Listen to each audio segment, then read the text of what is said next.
Chers amis, bonjour. Je viens de voir sur le portail du ministère de la Justice que ce dernier recrutait des surveillants pénitentiaires. Bon, alors nous allons appeler exceptionnellement les choses par le nom tel qu'elles sont connues, c'est-à-dire c'est ce qu'on appelait les matons. Voilà. Alors évidemment, dans maton, il y a maté, avec un chapeau sur le A. Il se trouve que c'est une façon extrêmement réductrice et péjorative de nommer cette profession-là, pour ma part. Et je pense que, considérant les moyens qui étaient donnés jusqu'au gouvernement jusqu'à Nicolas Sarkozy, malheureusement, il est bien évident, je sais très bien qu'il y avait beaucoup de souffrance dans ce métier-là, parce que justement, même si certains des surveillants pénitentiaires avaient la volonté vraiment de travailler sur la réinsertion, les moyens financiers n'étaient pas là. Il semblerait que, visiblement, les choses aient changé. La preuve en est, c'est que le ministère de la Justice recrute des surveillants pénitentiaires.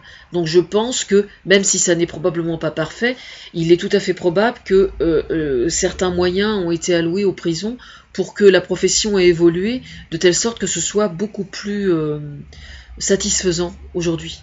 Voilà, donc je vais vous donner le lien du ministère de la Justice. Vous pouvez faire le test pour savoir si vous avez les capacités ou pas à faire ce métier-là. Moi, pour être franche, je sais très bien que moi, je ne pourrais pas le faire.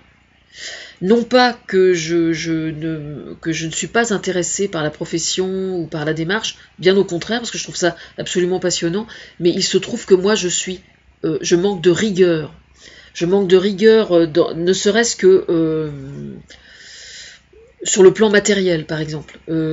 Mon habitude, par exemple, est de perdre systématiquement toutes les choses.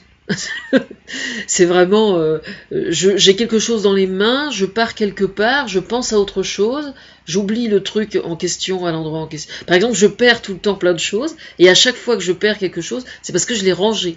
C'est-à-dire que, mais je suis parfaitement consciente que c'est effectivement un problème, mais quand on est artiste, on n'est pas fait pour, généralement, on n'est pas fait pour effectivement faire ce genre de métier. Mais je suis parfaitement consciente de mes lacunes. Je suis trop rêveuse pour faire ce genre de métier. Voilà. Ce qui ne m'empêche absolument pas, d'une part, de comprendre parfaitement l'intérêt de la profession, et d'autre part, de trouver des idées et de mettre mon énergie à trouver des idées pour leur faciliter la tâche, comme c'est le cas. Voilà.